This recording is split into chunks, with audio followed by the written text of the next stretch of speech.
Þú ert búin að vera í umræðunni í hátt í 2 mánuði í aðdraganda þessar ráðningar. Hvernig hefur þið svona liðið með þessa umræðu sem hefur verið? Já, ég var nú að ljúga ef mér ekki fundist pínu óþægilegt. Það er ekki þægilegt að vera spurður út í starf sem að kollega manns að sinna. Og mér var svona ákveðið virðingarleysi gagnvart Gústa þegar það verður að vera ræðum eftir manna svo meðan hann var í fullu starfi og gera bara pínu hluti.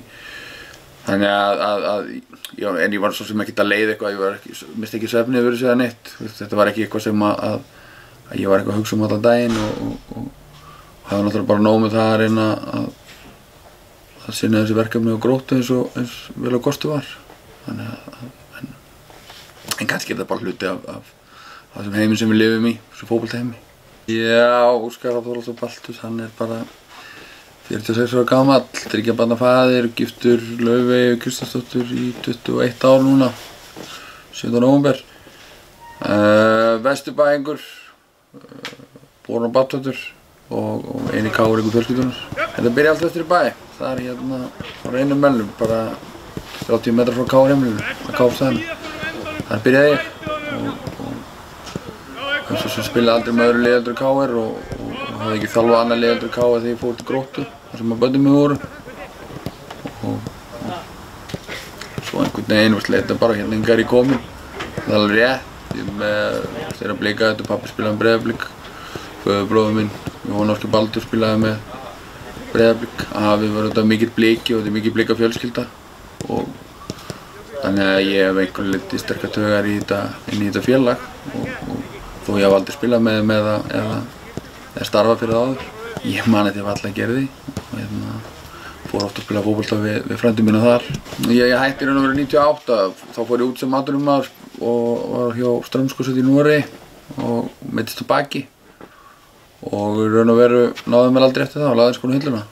Já, í raun og veru einhvern veginn gerðist það þegar eftir að ég hætti að spila þá byrjaði ég að þjálfa og kunni vel við það, en síðan var ég líka blaðamennska á sama tíma og það fór ekki vel saman. Þannig að einhvern veginn ég setti það lagði þjálfun á hilluna 2003 eftir að hafa verið mannaflokk Káar í 4 ár og svo byrjaði ég ekki aftur fyrir 10 ára seinna. Nei, ég hef ekki gert það. Þetta er fyrsta skipti sem ég þjálfa annar staðar heldur en í 107-170, þannig að það er bara skemmtilegt. Já, það er svo sem kannski eftir að algjörlega negla það niður en vissulega munum við reyna að hjálpa til það sem við getum og einhvern veginn að leggjast á eitt með þjálfurunum að hafa þetta gott og í hvað formið það verður, það er ekki bara alveg komið í ljós en einhver að vera séræfingarnar, einhver að vera afreksæfingarnar og einhver að verða aukaæfingarnar, það er alveg klárt. Nú er sagt að þú getur talað fótbolta allan daginn, ef þú finnir einhvern til að tala við, er það? Já, það er alveg rétt. Það er alveg rétt, þess vegna erum við hér á Kópavogsvelli ekki hinum megin. Ef að ég og Óli Hinriks myndum til að hittast sennilega kl. 9 morgun og getum talað til 5, 6, 7, 8, myndum við koma miklu verk. Þannig að já, það er mjög öll að tala fótbolta og lengi. Hvað er það sem drífur þig áfram?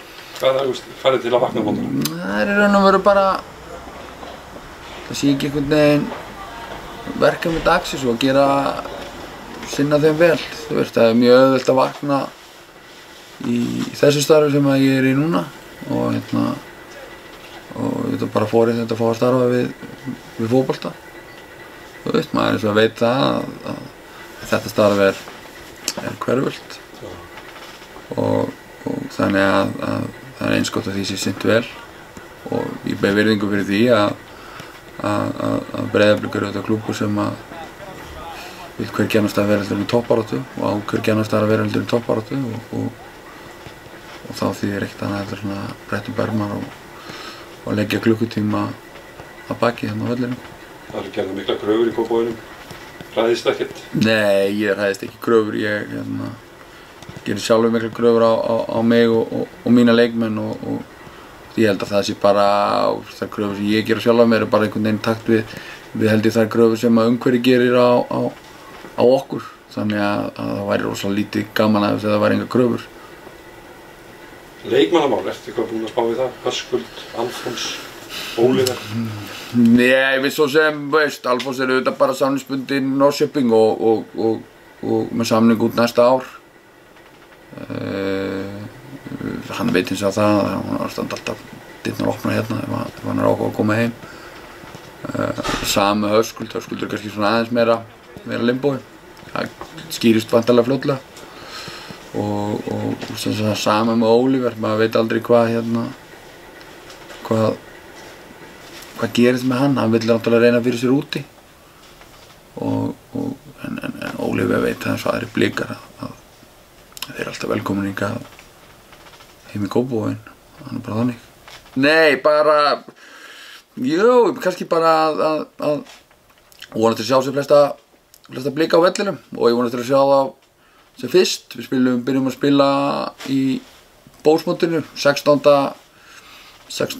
nóvember hérna á Kópavogsvellinum á móti Káa og svo viku seinna á móti Val bara á laugardegi, þannig að ég vona að það væri bara frábært að sjá fólk og koma og styðja okkur. Okkar markmið verður að hafa þetta skemmtilegt.